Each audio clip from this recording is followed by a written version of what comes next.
Madam, आपल्या भागात बिबट्या आणि वाघाचा संचार आहे असं माहिती झालेली आहे. तर याबद्दल नागरिकांनी कोणती काळजी घ्यावी असं आपल्याला काय वाटतं?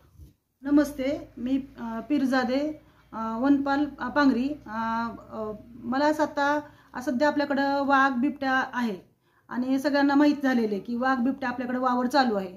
तर वाघाचा वावर फक्त इडशी भागातच दिसून आलेला आहे आता सध्यापर्यंत. आणि बिबट्या सर्वत्र आहे. उक्कडगाव, पांगरी, उपळे ठोंगे, परत चारे, वालवड.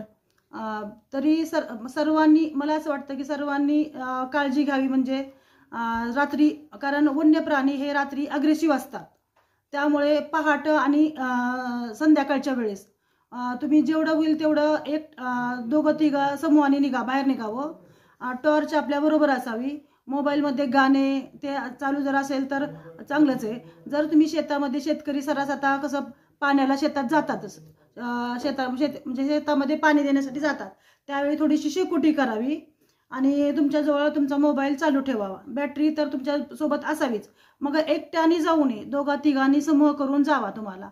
आणि आपण आता जेवढं होईल तेवढं सकाळ आणि संध्याकाळ घराच्या बाहेर जेवढं तुम्ही न पडताल तेवढं चांगलं.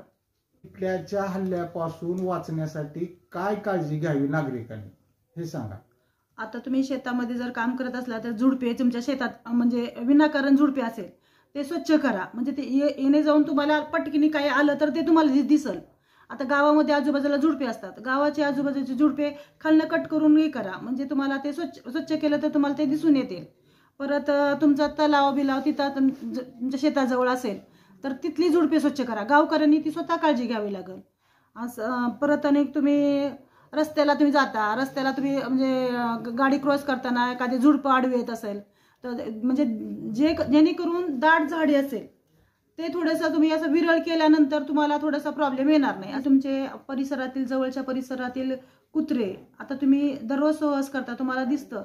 जे कुत्रे जर कमी झाले तुमच्या इथले तर तुम्ही वन विभागाला कळवा की असं असं आमच्या परिसरातील कुत्रे कमी झाले. तर तुम्ही हिंडून फिरून पहा तिथं कुठे कुठं मेलेत का, काय झाले का. बरं, तुमच्याकडं आता मांस मच्छी गावात विकलं जातं, ते वेस्टेड जे आहे ते योग्य दिशेने तिची विल्हेवाट लावा.